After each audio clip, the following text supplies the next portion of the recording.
अर्णव गोस्वामी जो था उसने अपना जीवन जो है एक स्ट्रिंगर के रूप में दूरदर्शन प्रसार भारती के स्ट्रिंगर के रूप में काम किया था। उसके बाद वो टाइम्स नाउ पहुंचा। आज वो जो है एक तरह से 6000 करोड़ का मालिक बन गया। जो पैसा बरस रहा है ये ईमानदारी का पैसा नहीं है। ईमानदारी का पैसा होता तो ये लोग जो है उसी तरह के पत्रकार होते जो कि खाटी पत्रकार होते हैं, जो खबर के पीछे घूमते हैं, ना कि दलाली करते। 6300 संस्थाएं ऐसी हैं जो इस समय गली कूचों, मोहल्ले, गांव, कस्बों में जाकर जो है लोगों से राम जन्मभूमि के नाम पे चंदा ले रही हैं। अगर हम पाकिस्तान और चीन से डरकर ही अपनी रणनीति बनाएंगे तो ये जो है देश के स्वाभिमान पर एक चोट है। दोस्तों आदावर है, मैं अनीस अहमद खान हिंद वॉइस से आपसे मुखातब है। अब फिर एक बार रविंदर जी आती हैं हर हफ्ते, एक दो बार हमारे चैनल की पर। आपका बहुत बहुत खैर मकदम है रविंदर जी। ये जो व्हाट्सएप से बड़े खुलासे हो रहे हैं जी, अर्णव गोस्वामी के व्हाट्सएप से बड़े खुलासे हो रहे हैं। एक खुलासा है कि किस तरीके से राइज इनका हुआ है भाजपा को, खासतौर पर नरेंद्र मोदी किस किस तरीके से किस किस संस्था को, जो डेमोक्रेटिक संस्था है, उनको एक्सप्लॉइट करते हुए अपने आदमी को सेट करते हुए यहाँ तक वो पहुँचे हैं। चाहे वो गुजरात में रहा हो चाहे कहीं भी रहा हो, सेटिंग में बड़े माहिर है।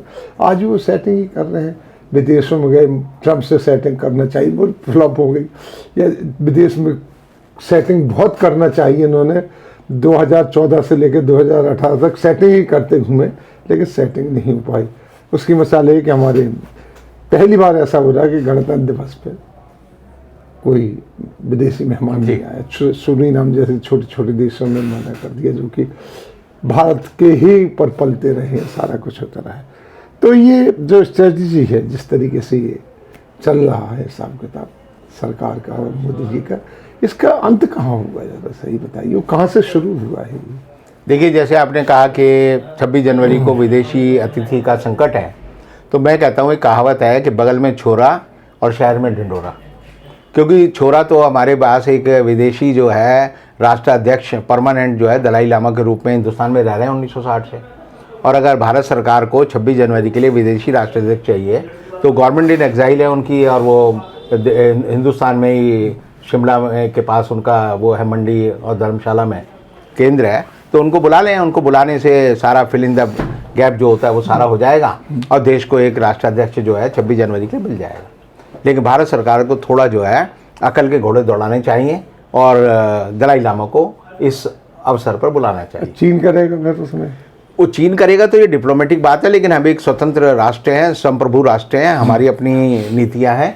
और चीन से डरकर अगर हम ये सोचेंगे कि चीन हमसे नाराज़ हो जाएगा, जैसे मोदी जी बार बार कहते हैं कि चीन का नाम भी जबान पर नहीं लाऊंगा, तो इतना डरना ठीक बात नहीं है। भारत एक पूरी दुनिया में हमारी एक छवि है, और हम चीन के मुकाबले डरकर अगर ये सोचें कि दलाई लामा को अपना राष्ट्रीय जो कार्यक्रम है उसमें अतिथि नहीं बनाएंगे तो ये गलत बात है। भाई दलाई लामा की तो एक सेंचुरी उनकी मनाई जा रही थी सर, जी हाँ, कि वो इतने साल उनको भारत में आई हुई वो भी बंद नहीं होने दी।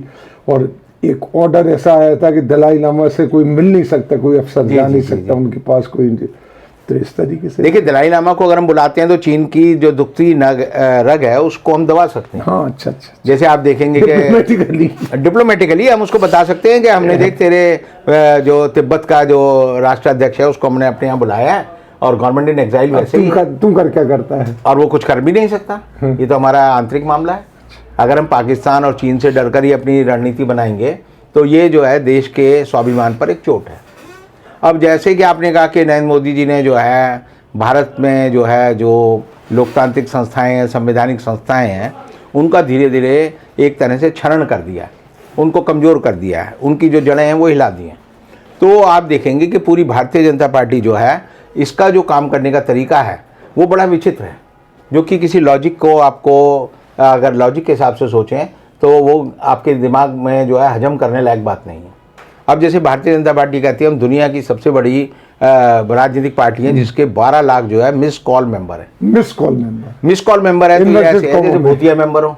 जैसे मैं भी कह सकता हूँ कि हमारे राष्ट्रीय मुक्ति मोर्चा के जो है 1 करोड़ जो है भूतिया मेंबर है, क्योंकि उनका जो है मिस कॉल किसी ने की। मिस कॉल तो किसी भी वजह से आ सकती है, कई बार आपके पास भी ऐसी कॉल आ जाएंगी कि अनजान आदमी, कोई बच्चे ने फ़ोन मिला दिया और आपके पास आ गया, तो पता लगा जो बच्चा 2 साल का है वो भी आपकी पार्टी का मेंबर हो गया।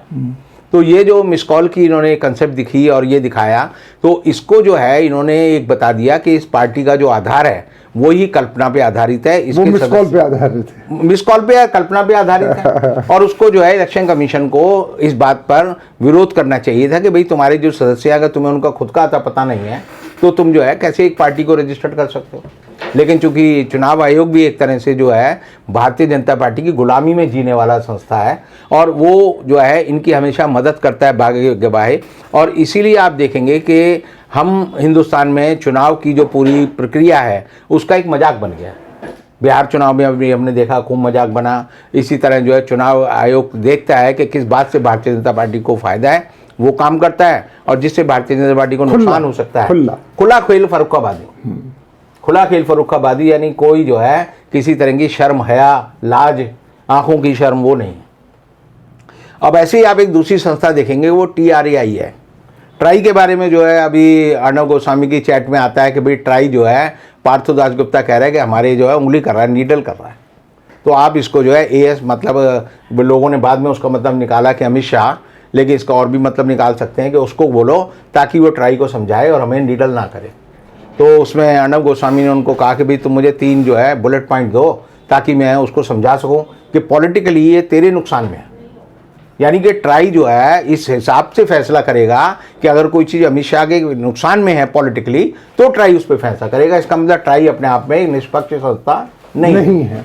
अब उसने उसको समझाया कि भाई देखो पार्थो दासगुप्ता ने कहा एक तो हमने तुम्हें जो है एडवर्टाइजमेंट में फ़ायदा दिया चुनाव में जो हो रहा था, दूसरा जो है वो ये कहता है कि हमने जो है कई चैनल से उन्हें ब्लॉक कर दिया, यानी NDTV वगैरह को जो ब्लॉक किया, बार बार उनके जो सिग्नल गायब हो जाते थे, और भी और दूसरे चैनल हैं स्वराज वगैरह उनको भी उन्होंने प्रेशराइज किया ट्राई ने।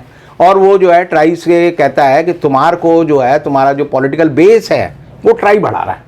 तो ट्राई तो एक संस्था है जो संसद के कानून द्वारा बनी हुई है, telephone regulatory telecommunication telephone regulatory authority है वो, लेकिन वो भी ऐसा काम कर रही है। उसके ऊपर एक संस्था और है वो उसे TD सेट बोलते हैं जहाँ पर अपील जाती है, वो भी जो है सरकार के दबाव में काम कर रही है। वो भी जो अर्णव गोस्वामी कहता है ये कर दे तो वो कर देती है। तो इन सब चीज़ों से आप एक चीज़ देखिए कि हिंदुस्तान में जो पत्रकार हैं वो जो है दलाल हो गए हैं, पत्रकार नहीं है। पत्रकार जो होते हैं वो उनका काम होता है खबरों को जनता के सामने लाना, ना कि प्लेयर बनना। लेकिन ये जो है एक तरह से षड्यंत्र में शामिल है, और उसका प्रमाण ये है कि अर्णव गोस्वामी जो था उसने अपना जीवन जो है एक स्ट्रिंगर के रूप में दूरदर्शन प्रसार भारती के स्ट्रिंगर के रूप में काम किया था। उसके बाद वो टाइम्स नाउ पहुंचा। आज वो जो है एक तरह से 6000 करोड़ का मालिक बन गया। एक रजत शर्मा जो कि हम यूनिवर्सिटी के दिनों में देखते थे कि वो DTC की बस के पीछे 40 पैसे का टिकट ना लेना पड़े उसे बचाने के लिए पीछे जंगले में लटक कर जो है दूरदर्शन केंद्र जाता था, वो जो है आज के दिन जो है 18,000 करोड़ का आदमी हो गया। आप इसी तरह और लोगों को देखेंगे, सुधीर चौधरी वो भी करोड़ों अरबों का मालिक हो गया है। अंजना ओम कश्यप जिसका पति जो है नौकरी करता है, जो कि एक टेलीविजन रिप्रेजेंटेटिव है, उसके पास पता चलेगा कि 1000 करोड़ की प्रॉपर्टी है। नोविका कुमार के पास जो है 1000 करोड़ रुपए की प्रॉपर्टी है। तो जो पैसा बरस रहा है ये ईमानदारी का पैसा नहीं है। ईमानदारी का पैसा होता तो ये लोग जो है उसी तरह के पत्रकार होते हैं जो कि खाटी पत्रकार होते हैं, जो खबर के पीछे घूमते हैं, ना कि दलाली करते। अब दलाली करने का नतीजा ये हुआ कि आप देखेंगे कि ना तो ED इनसे कुछ पूछती, ना इनकम टैक्स इनसे कुछ पूछता, ना जो है दूसरी कोई एजेंसी इनसे कुछ पूछती, बल्कि ये लोग जो है अब तरह से एक तरह से जैसे मोदी जी अपने चुनाव में पहले कहते थे कि दिल्ली में एक जो है लुटियन गैंग है, खान मार्केट गैंग है। वो कहते थे खान मार्केट गैंग है, जिसमें बरखा दत्त का नाम लेते थे, करण थापर का नाम लेते थे।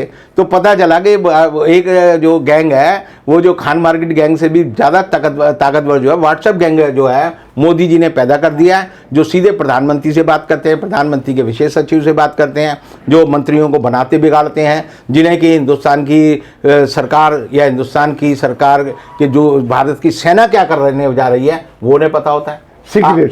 सीक्रेट क्या, आप देखो रामदेव जैसा आदमी था, जब आपने देखा होगा अनुच्छेद 370 हटा, उससे 3 दिन पहले उसने कह दिया था कुछ बड़ा होने वाला है। तो बड़ा होने वाला क्या हुआ कि पहले सरकार की तरफ से आया कि वहां पर जो है सुरंग मिली है सीमा पर। उसके बाद उन्होंने एक सारे चैनलों पे एक तरह से बात छप गई कि जैसे कोई बड़ी लड़ाई होने वाली है, कोई एटम बम फटने वाला है। फिर उन्होंने कहा कि अमरनाथ यात्रा पे हमला हो सकता है, अमरनाथ यात्रा को रद्द कर दो। उसमें भी आप देखेंगे कि वो जो बसें हैं, वो जितनी भी बसें यात्रियों वाली थी जिन पे हमला होने वाला था, वो सारी गुजरात के यात्रियों की थी।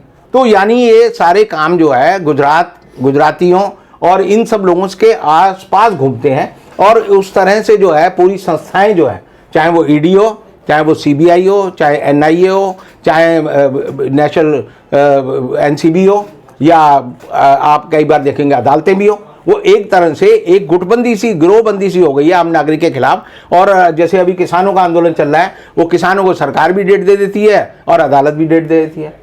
आज भी वो पहले उन्होंने कहा जी कि सुप्रीम कोर्ट में 18 जनवरी को सुनवाई है, इसलिए हमारी बैठक जो 19 को होगी। आज सुप्रीम कोर्ट ने कह दिया कि हम तुम्हारी सुनवाई जो 20 को करेंगे। अब 19 की बैठक कैंसिल होके वो 23, 24, 25 में पहुंच जाएगी। तो एक तरह से हर संस्था का मजाक देश में खुलकर मनाया जा रहा है, और वो इसे मनाया जा रहा है कि बीजेपी चाहती है कि वो सिर्फ एक ही काम में सिद्धस्त है कि कैसे पावर को ग्रैप्स किया जाए, कब्जा किया जाए, और पावर पर जो है सांप की तरह कुंडली मारकर बैठा जाए। अब ये इसका अंत क्या होगा? अंत तो आप देख ही रहे हैं कि उन्होंने कहा राम मंदिर बनेगा तो हम जो है कभी वो कहते हैं 10 करोड़ लोगों से चंदा लेंगे, कभी कहते हैं 20 करोड़ लोगों से चंदा लेंगे। आप देखिए उन्होंने देश के राष्ट्रपति से भी चंदा ले लिया। और मजे की बात यह है कि ये चंदा लेने वाली सारी संस्थाएं अलग अलग संस्थाएं हैं। 6300 संस्थाएं ऐसी हैं जो इस समय गली कूचों, मोहल्ले, गांव, कस्बों में जाकर जो है लोगों से राम जन्मभूमि के नाम पे चंदा ले रही हैं। उनको किसी को अधिकार नहीं है क्योंकि वो चंदा ले। राम जन्मभूमि बनाने के लिए जो एक न्यास की स्थापना सुप्रीम कोर्ट ने की है, वो चंदा ले सकता है।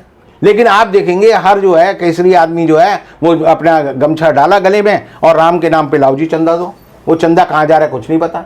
आपको याद होगा 89 में जब 140 करोड़ रुपए विश्व हिंदू परिषद ने इकट्ठे किए थे, तब मैंने दिल्ली में पोस्टर निकाले थे, और तब मुझे जो है बैकुंठलाल शर्मा प्रेम ने 100 करोड़ रुपए का एक डिफेमेशन का नोटिस भी दिया था, जो उन्हें बाद में वापस लेना पड़ा। जब मैंने कहा तुमने जो है 140 करोड़ रुपए इकट्ठे किए हैं, उस समय के जो इनकम टैक्स आयुक्त थे उन्होंने मेरी बात को सही माना था। उसके बाद आप देखेंगे कि विश्व हिंदू परिषद ने 1400 करोड़ रुपए इकट्ठे कर लिए राम जन्मभूमि के नाम पे। अभी भी जो है कई संस्थाओं ने, कई राज्य सरकारों ने 50 करोड़ 100 करोड़ जो है राम जन्मभूमि के नाम पर न्यास को दिए हैं। अब जो है 6300 संस्थाएं जो है खूब पैसा इकट्ठा कर रही हैं। तो इनकी एक रणनीति होती है, जैसे कि आपको याद होगा जब जनता पार्टी की सरकार 1977 में चुनाव लड़ रही थी तो एक ही नारा था, 1 वोट 1 रुपये का नोट। तो 1 रुपया नोट दो, 1 रुपये का और एक हमें वोट दो। तो नोट जो देगा वो वोट जरूर देगा, एक तरह से पक्का हो जाता है। तो इसी तरह ये राम जन्मभूमि के नाम पर जिन लोगों से चंदा लेने जा रहे हैं, ये चंदा नहीं ले रहे हैं। पैसा तो भारतीय जनता पार्टी भी बहुत है, उनके पास इलेक्ट्रोल बॉन्ड में जो है 23,000 करोड़ रुपये आया हुआ है। वैसे भी अकूत पैसा जो अडानी अंबानी का वो इन्हीं का है। सारे जो जितने भी हमारे मठ हैं, जितने जो मंदिर हैं, उनका जो पैसा है वो भी भारतीय जनता पार्टी का पैसा है। विश्व हिंदू परिषद पे अपना पैसा है, RSS पे इतनी संस्थाएं हैं उसकी, उस पर बहुत पैसा है। लेकिन वो पैसे की आड़ में जो है वो आपका वोट पक्का कर रहे हैं। इमोशनल आपका जो है एक्सप्लॉइटेशन हो रहा है कि राम जन्मभूमि के नाम पर आप चंदा दो फिर हमें वोट दोगे। और इसीलिए आप देखेंगे कि वो हमेशा जो है राम जन्मभूमि की बात करते हैं, किसानों की बात नहीं करते। एक भी ऐसी संस्था जो RSS के नियंत्रण में है, RSS के साथ है, एक भी मंदिर, एक भी मठ, एक भी जो धर्मशाला है, उसने किसानों के आंदोलन की मदद नहीं की है। और किसान इस बात को जानता है, वो देख रहा है। आपने देखा होगा राकेश टिकैत ने कहा कि किसी भी मंदिर ने किसानों की समस्या पे ना तो उनका समर्थन किया है, ना उनको खाना खिलाया है, ना उनको रहने की जगह दिया, ना समर्थन दिया। तो एक तरह से जो है जो जागा हुआ किसान है वो आने वाले समय में ये जानता है कि ये जो है इन्होंने जो है सारे मंदिरों का, सारे जो धर्मशालाएं हैं, सारे धर्मस्थल हैं, सारे मठों का जो है एक तरह से राजनीतिकरण कर दिया है। अब वो भगवान की इबादत गाह नहीं रही, वो जो है भारतीय जनता पार्टी के नियंत्रण वाली चीज़ें हो गई हैं। उनका एक ऑफिस हो गया, ऑफिस नहीं, वो एक तरह से उनका एक जैसे चोली दामन का साथ कहते हैं, ये गर्भनाल से जुड़े होना कहते हैं, वो हो गया है। और उन्होंने एक तरह से हिंदू धर्म को जो है भारतीय जनता पार्टी का एक जो है मुहावरा बना दिया है। और इसका मतलब ये है कि आप हिंदू हो के भी अगर भारतीय जनता पार्टी के नहीं हो तो आप नास्तिक हो, आप जो है वामपंथी हो, आप देशद्रोही हो, आप देशद्रोही हो। यानी कि आप बेवकूफ़ी की बात अगर नहीं करते तो आप हिंदुस्तानी नहीं हो, आप हिंदुस्तानी रहने काबिल नहीं हो। सिर्फ जो है आप जो है स्कूल नहीं खोलो, अस्पताल मत खोलो, और जो है कारखाने मत खोलो, मंदिर के नाम पर जो है दिन रात चंदा इकट्ठा करते रहो, खाओ पियो, पेट पे हाथ फेरो और कहो जी जय भोलेनाथ, जय श्री राम। चलिए साहब, बहुत बहुत शुक्रिया आपका। आपने कुछ चीज़ों से पर्दा उठाया। इसी के साथ हम लेते हैं विदा। हो गया, अगले अंक में फिर रविंदर जी के साथ आगे हाजिर होते हैं। तब तक के लिए दीजिए इजाज़त।